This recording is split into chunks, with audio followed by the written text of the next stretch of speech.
नमस्कार दोस्तों, धर्म रहस्य चैनल पर आपका एक बार फिर से स्वागत है। आज हम 16 सोमवार की व्रत कथा के बारे में जानेंगे, क्योंकि सावन मास आ रहा है और ऐसे में सभी के मन में यह भावना रहती है कि हम 16 सोमवार पूरे करें या फिर सोमवार की व्रत कथा को सुने और भगवान शिव की कृपा प्राप्त करें। 16 सोमवार का एक समृद्ध इतिहास है, जो सोमवार से मनाई जाने वाली एक उपवास की परंपरा है।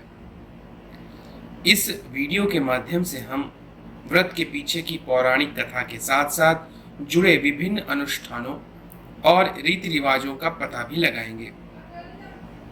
16 सोमवार व्रत से जुड़ी प्राचीन किंवदंतियां, पौराणिक उपाख्यानों की खोज करेंगे, जो कि आज की स्थिति को दर्शाती हैं क्यों लोग 16 सोमवार करना चाहते हैं।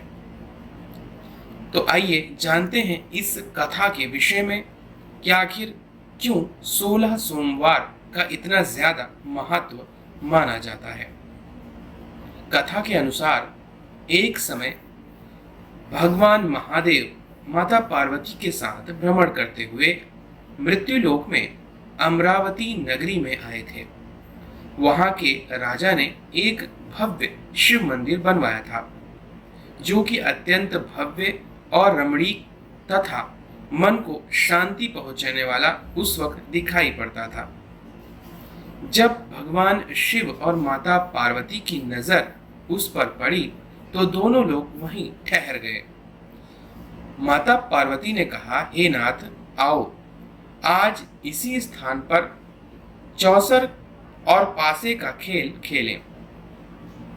यह बात समझकर भगवान शिव और माता पार्वती के बीच खेल प्रारंभ हुआ। भगवान शिव ने कहा, मैं ही जीतूंगा। इस प्रकार आपस में वार्तालाप होने लगा। उस समय पुजारी जी की पूजा करने के लिए वह आ रहे थे। तब माता पार्वती ने, जो कि मायावी रूप में भगवान शिव के साथ वहां पर मौजूद थी, पूछा, बताइए किसकी जीत होगी अगर मैं स्वयं माता पार्वती हूं और यह व्यक्ति महादेव हूं। तब पुजारी बोला, इस खेल में महादेव जी के समान कोई दूसरा पारंगत हो ही नहीं सकता, इसलिए महादेव जी ही इस बाजी को जीतेंगे, कोई स्त्री बाजी नहीं जीत पाएगी। किंतु इसके उल्टा ही हुआ। उसमें माता पार्वती जी जीत गईं। अतः पार्वती माता ने पुजारी की इस बात से क्रोधित होकर उसे श्राप दिया, क्योंकि तूने मिथ्या भाषण किया है और एक साधक को कभी भी मिथ्या भाषण नहीं करना चाहिए। इससे पुजारी जो है वह कोढ़ी हो गया। भगवान शिव और माता पार्वती दोनों वापस चले गए। कुछ समय पश्चात इस स्थान पर अप्सराएं पूजन करने के लिए आईं। अप्सराओं ने पुजारी से उसके कोढ़ी होने का कारण पूछा। तब पुजारी ने उस दिन की सारी घटना बता दी।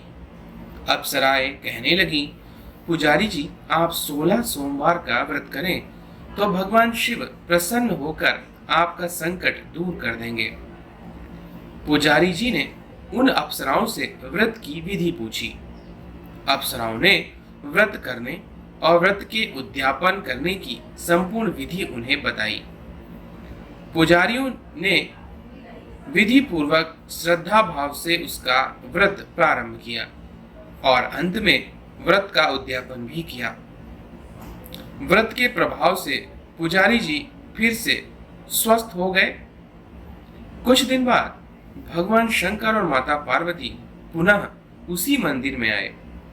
तो पुजारी को रोग मुक्त देखकर माता पार्वती ने पूछा, मेरे दिए हुए श्राप से मुक्ति पाने का तुमने कौन सा उपाय किया था?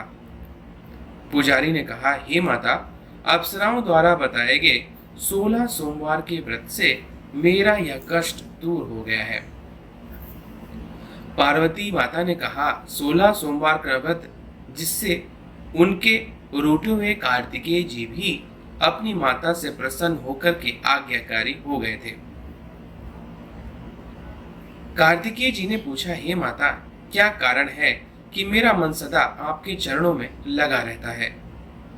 पार्वती जी ने कार्तिकेय को 16 सोमवार के व्रत का महात्म्य और विधि बताई। तब कार्तिकेय जी ने भी इस व्रत को किया और उनका एक बिछड़ा हुआ मित्र उनसे मिल गया। अब मित्र ने भी इस व्रत को अपने विवाह करने की इच्छा से किया। फलता हुआ विदेश गया। वहां के राजा की कन्या का स्वयंवर था। राजा ने प्रण किया था कि हथिनी जिस व्यक्ति के गले में वरमाला डाल देगी उसी के साथ राजकुमारी का विवाह मैं स्वयं करूंगा। यह ब्राह्मण मित्र भी स्वयंवर देखने की इच्छा से वहां एक ओर जाकर बैठ गया। हथिनी ने इसी ब्राह्मण मित्र को माला पहना दी तो राजा ने यह देखकर बड़े ही धूमधाम से राजकुमारी का विवाह इस ब्राह्मण के साथ कर दिया। एक दिन राजकन्या ने पूछा, हे नाथ, आपने कौन सा पुण्य किया था जिससे हथिनी ने आपके गले में ही वरमाला पहनाई थी? तब उसने कहा, मैंने कार्तिकेय जी द्वारा बताए गए 16 सोमवार के व्रत का पालन किया था।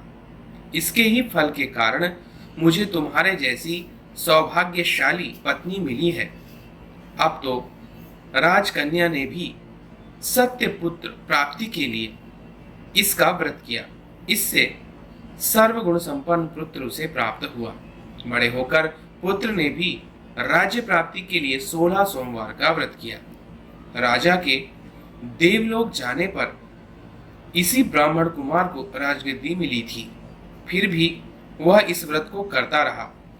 एक दिन उसने अपनी पत्नी से भी पूजा सामग्री भगवान शिव के पास ले जाने को कहा, परंतु उसने पूजा सामग्री शिवालय में अपनी दासियों द्वारा भिजवाई। जब पूजा समाप्त होने के बाद आकाशवाणी हुई कि हे राजा, तुम इस पत्नी को त्याग दो, नहीं तो राजपाट से हाथ धोना पड़ेगा। प्रभु की आज्ञा मानकर इसने अपनी पत्नी को महल से निकाल दिया। तब वह अपने भाग्य को कोसती हुई एक बुढ़िया के पास गई और अपना दुखड़ा सुनाया। उस बुढ़िया ने बताया, मैं पूजन सामग्री राजा के कहे अनुसार शिवालय में नहीं लेके गई, इसी कारण से मेरे पति ने मुझे निकाल दिया है। बुढ़िया ने कहा, तुझे मेरा काम करना पड़ेगा। उसने स्वीकार कर लिया।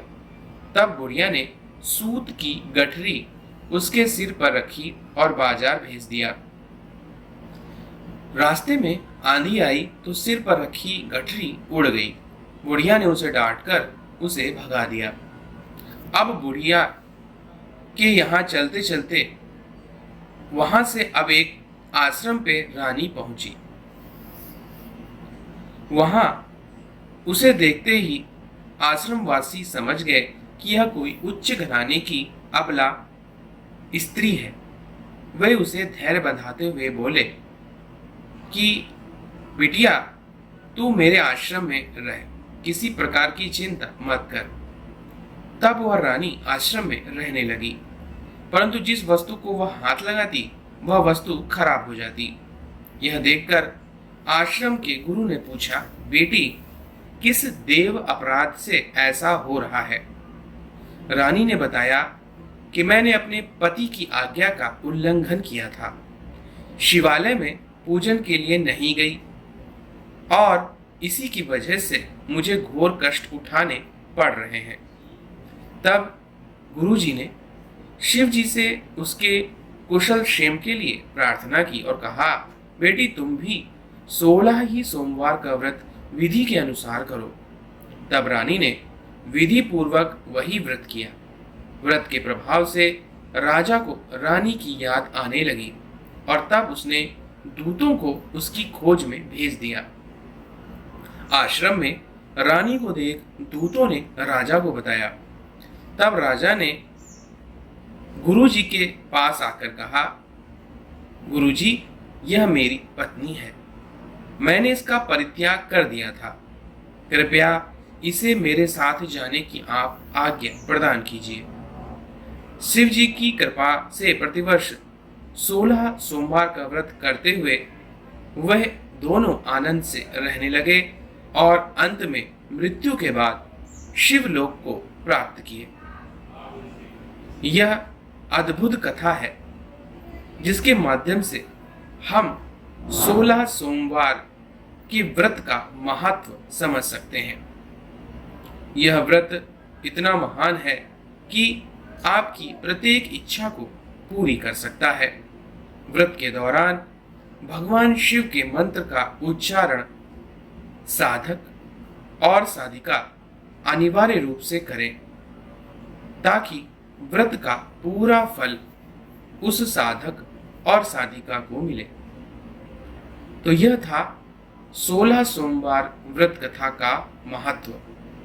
अगर आज का वीडियो आप लोगों को पसंद आया है तो लाइक करें, शेयर करें, सब्सक्राइब करें। आपका दिन मंगलमय हो। धन्यवाद।